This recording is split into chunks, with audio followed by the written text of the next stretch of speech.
ist ganz und alles wird neu. Sende deinen Geist aus und alles wird neu. Sende deinen Geist aus und alles wird neu. Thank you. Please be seated. Bitte nehmt Platz. The Holy Spirit guided us in between the parable of the prodigal son. Der Heilige Geist hat uns etwas weggeführt jetzt von dem Gleichnis des verlorenen Sohnes. So now we recognize how Jesus was so much compassionate towards the sinners. Aber wir erkennen jetzt und verstehen, wie sehr Jesus gegenüber den Sündern barmherzig ist. And the Pharisees, who knew all this Old Testament, never understood in this way. Und die Pharisäer, die alles das wussten und das ganze Alte Testament kannten, die haben das nie auf diese Weise verstanden.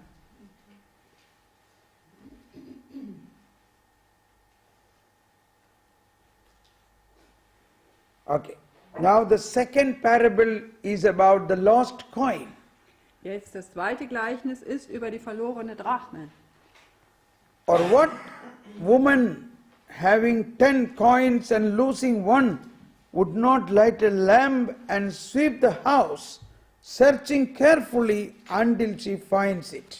Oder wenn eine Frau 10 Drachmen hat und eine davon verliert, zündet sie dann nicht eine Lampe an, fegt das ganze Haus und sucht unermüdlich, bis sie das Geldstück findet.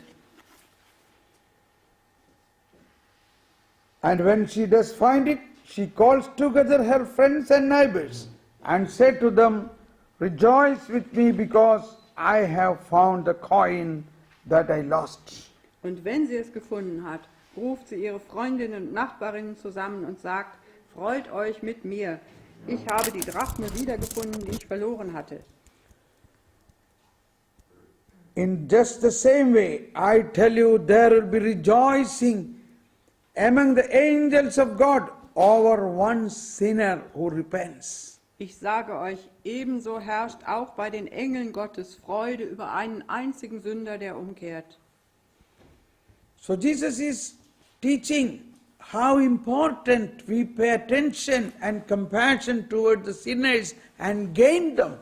Also wie sehr zeigt uns Jesus, dass wir gegenüber den Sündern aufmerksam und barmherzig sein sollen und alles versuchen sollen, um sie zurückzugewinnen. But in the inner, there is another trick in this parable. Aber in diesem Gleichnis ist noch eine andere Sache verborgen.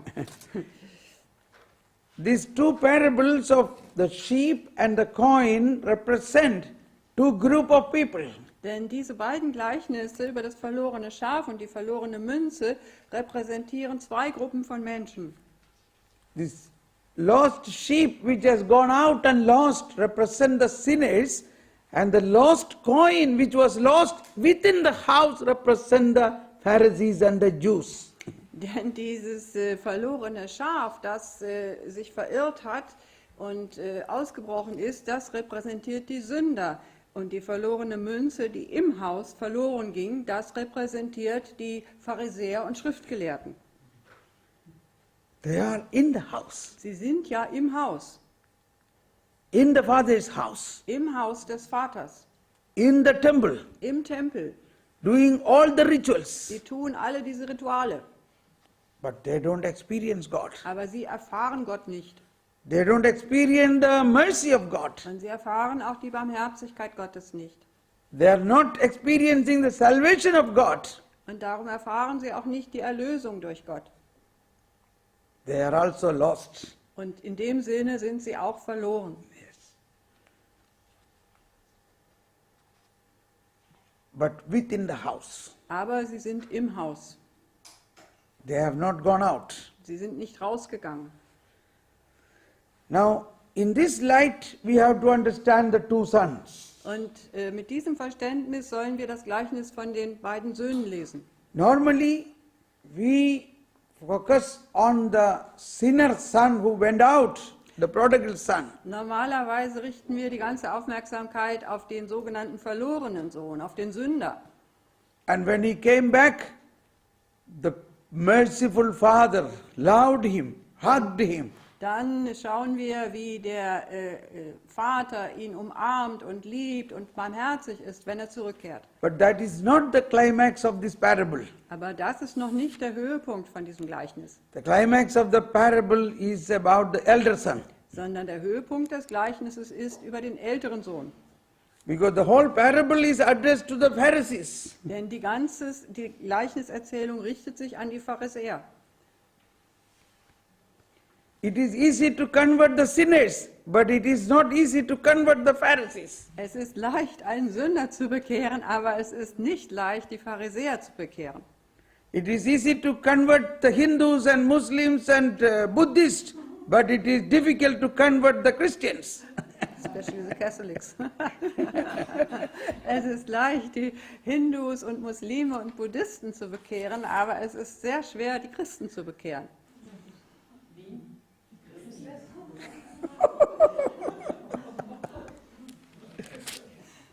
Okay, now about this younger son, we all know about the younger son. Also wir wissen gut Bescheid über den jüngeren Sohn.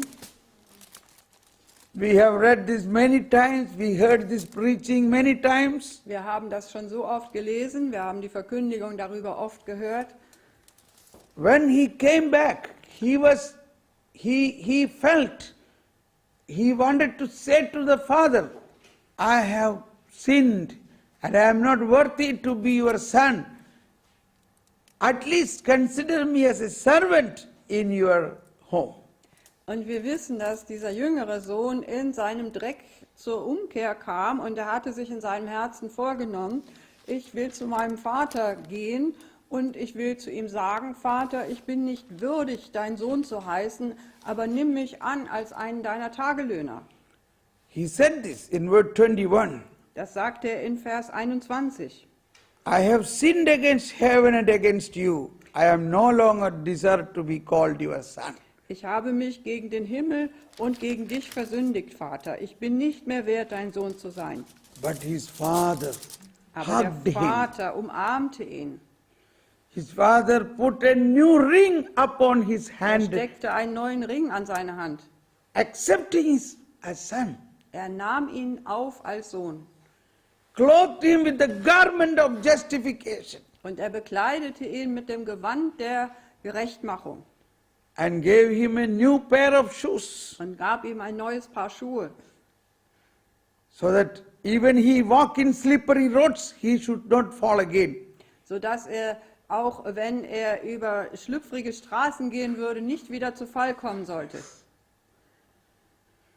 And he ordered the people, come on, let us enjoy. Kill a fattened calf and let us enjoy. Und er ordnete an, dass ein Fest zu Ehren des jüngeren Sohnes gegeben werden sollte. Er sagte, schlachtet das Mastkalb und lasst uns ein Fest feiern. This calf is a meat, eating meat. That is a part of the celebration. When you have a celebration, you will surely have meat, not simply Gemüse. In Germany there are groups only with Gemüse. Also wenn wir ein richtiges Fest feiern, dann gehört dazu auch ein Festtagsbraten und dieses Kalb, das steht für dieses Fest, für diesen Braten. Like on a Sunday. Sunday Nicht nur is not like Gemüse. weekdays. Also der Sonntag ist auch so ein Fest, ist nicht wie die Werktage. So surely you will have a meat on Sunday. Also werden wir uns sonntags einen schönen Braten machen. Yes or no? Ja oder nein? Because it is a celebration. Weil es ein Fest sein soll. Only fish, only Gemüse. So, for them, meat is essential for a celebration. Aber für sie gehörte dieses Fleisch untrennbar zum Fest. Yes. And that is a sign there is a celebration. Und das ist ein Zeichen, dass da ein Fest ist. So he made such a great feast. Also der Vater veranstaltete so ein großes Fest. Okay, now come the second son. Und jetzt kommt der zweite Sohn. He was wondering, why this celebration? What is this singing and dancing in my house? Und er wunderte sich, was geht denn da vor in meinem Haus? Wieso ist da laute Musik und Singen und Tanzen?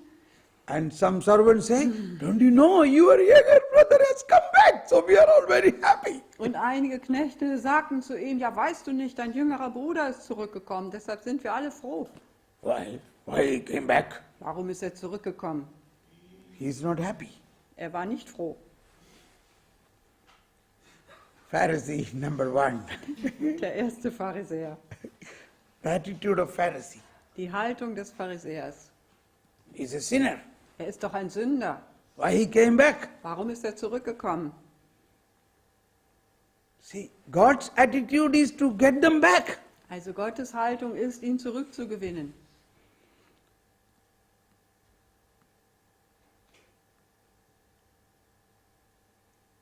What is our attitude towards the sinners and towards all those who are non-believers, those who are doing very bad things? Do you want them to come back? Wie ist denn unsere Einstellung gegenüber all diesen schlechten Menschen, gegenüber den Sündern, die ihr Leben verfehlt haben? Wollen wir sie zurückgewinnen oder möchten wir gar nicht, dass sie zurückkommen?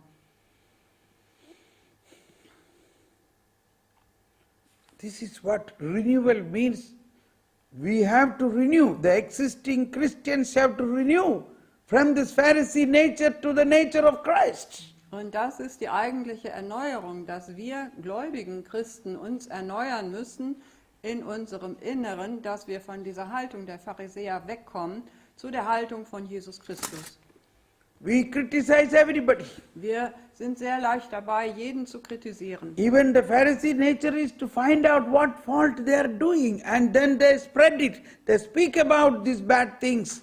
Und das ist die Haltung des Pharisäers, dass sie sehr genau hinschauen und auf die kleinsten Fehler achten und darüber dann verbreiten und das geht ganz schnell rum. Immediately we telephone to everybody. See, that man has done like this, that man has done. Do you know, do you know, do you know, do you know?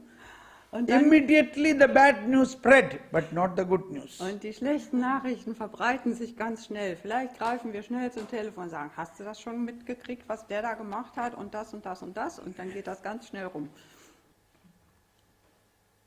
Do we do this? Tun wir das nicht? These are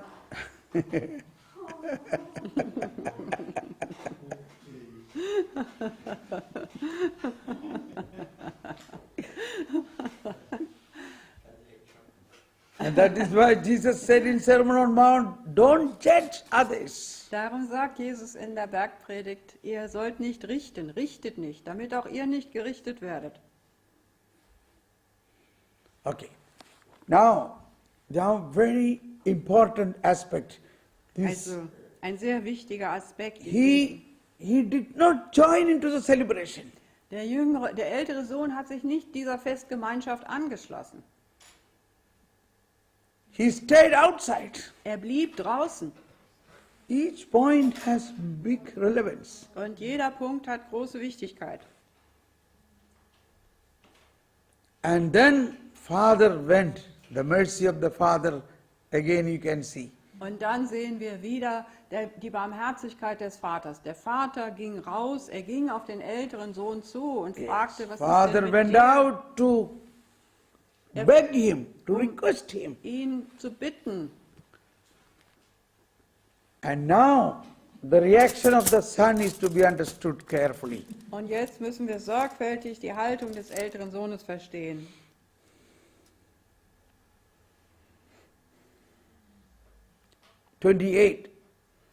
Vers 28. He became angry, and when he refused to enter the house, his father came out and pleaded with him.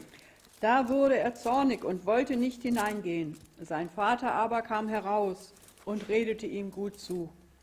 He said to his father, Doch er erwiderte dem Vater, look, all these years I served you, and not once did I disobey your orders. so viele Jahre schon diene ich dir und nie habe ich gegen deinen Willen gehandelt. Yet you never gave me even a young goat to feast with my friends. Mir aber hast du nie auch nur einen Ziegenbock geschenkt, damit ich mit meinen Freunden ein Fest feiern konnte. But when your son returns, who swallowed up your property with prostitutes, for him you slaughter a fatted calf. Kaum aber ist der hier gekommen, dein Sohn, der dein Vermögen mit Dirnen durchgebracht hat, da hast du für ihn das Mastkalb geschlachtet. A very important point here the Lord wants to teach us. Einen sehr wichtigen Punkt möchte uns der Herr hier zeigen. This man, although he was with the father, Obwohl dieser Mann beim Vater war, he never considered himself as a son. hat er sich nie als Sohn betrachtet. We are children of God. Wir sind Kinder Gottes. All the Pharisees also children of God. Und all die Pharisäer sind genauso Kinder Gottes. But they don't understand the Aber freedom as a child of God. Verstehen nicht diese Freiheit, die sie als Kind Gottes haben. Here, this elder brother, like the lost coin in the house, he was in the house but lost. Und hier dieser ältere Bruder, der ist wie die verlorene Münze. Er ist ja im Haus, aber dennoch ist er verloren. He says, I was working like a servant day and night all these years. Und er sagte, ich war in deinem Haus doch die ganze Zeit wie ein Diener, wie ein Sklave habe ich für dich geschuftet. And I obeyed all your commandments. Ich habe all deinen Geboten gehorcht. See, the righteousness through obeying the commandments. Also das ist die Rechtfertigung durch den Gehorsam gegenüber den Geboten. They focused commandments are God, not God. Und sie haben sich auf die Gebote als Gott gerichtet, aber nicht auf Gott selbst. I obeyed all the commandments. Ich habe doch allen Geboten gehorcht. I worked hard like a servant. Und ich habe hart gearbeitet, wie ein Sklave geschuftet. And you did not slaughter one lamb for me. Aber du hast mir nicht mal ein Ziegenböckchen geschenkt, geschlachtet. This is the point of climax. Und das ist der eigentliche Höhepunkt. And he says, now your son came back. See, he considered his younger brother as son. Aber jetzt sagt er, dieser da, dein Sohn. Das heißt, er betrachtet seinen jüngeren Bruder als Sohn.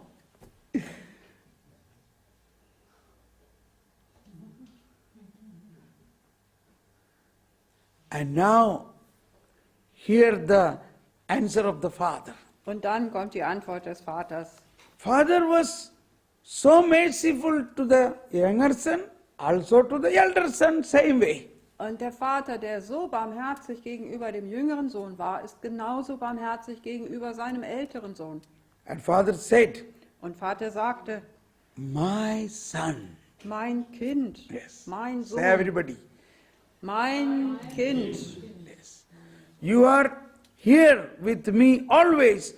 Everything I have is yours. Du bist immer bei mir und alles, was mein ist, ist auch dein. It was probably a shock for him. Das war wahrscheinlich ein Schock für ihn. 2 points. 2 Punkte. The elder son thinks that he is a servant, but father says, you are my son. Der ältere Sohn denkt, er ist ein Sklave, aber der Vater sagt zu ihm, du bist doch mein Sohn, mein Kind. He says, you did not slaughter one lamb for me, but the father says, all what I have is yours. Und er wirft ihm vor, nicht mal ein Ziegenbock hast du für mich geschlachtet. Aber der Vater sagt, es gehört doch alles dir. Alles, was meines, ist dein. And you are thinking only about a lamb. Und du denkst nur an ein Lamm. All what I have is yours. You are my son. Du bist mein Sohn und alles, was mein ist, ist dein. This is the righteousness of God. Das ist die Rechtfertigung Gottes.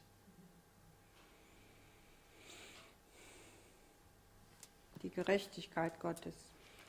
And then father further explained, but now we must celebrate, rejoice, because your brother was dead. Und der Vater fährt fort, aber jetzt müssen wir uns doch freuen und ein Fest feiern, denn dein Bruder war tot. He did not say the elder son was dead. Er sagt nicht, der ältere Sohn war tot. He is obeying all commandments. Er hat allen Geboten gehorcht. But yet he don't experience God. Aber dennoch hat er Gott nicht erfahren. But the younger son was dead because he was in sin. Aber der jüngere Sohn war tot, weil er in der Sünde lebte. Disobeyed all the commandments. Und er hat allen Geboten nicht gehorcht. But father said he was dead, but now he is alive. Aber der Vater sagt, er war tot, aber jetzt ist er lebendig. Therefore we must celebrate. Und darum müssen wir feiern. There is no celebration for you because you are not dead. Und für dich gibt es kein Fest, weil du ja gar nicht tot warst.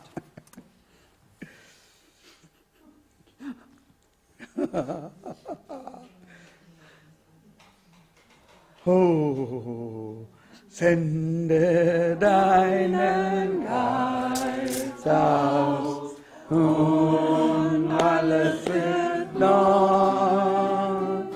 Sende deinen Geist aus und alles wird neu. Sende deinen Geist aus und alles wird neu. Sende deinen Geist aus und alles wird neu. So in this parable, Jesus wanted to show many things, mainly the Pharisees, although they were in the house of God, they don't experience God. They don't focus God as the Father. Instead, they focus low as God. Also Jesus möchte in diesem Gleichnis mehrere Punkte zeigen. Und besonders möchte er den Pharisäern zeigen, dass sie ihre Aufmerksamkeit auf die Gebote immer richten und dass für sie gleichsam die Gebote der Gott sind, statt dass sie auf den lebendigen Gott schauen und sich als Kinder Gottes begreifen. They don't see the mercy of God. Und sie können nicht die Barmherzigkeit Gottes sehen.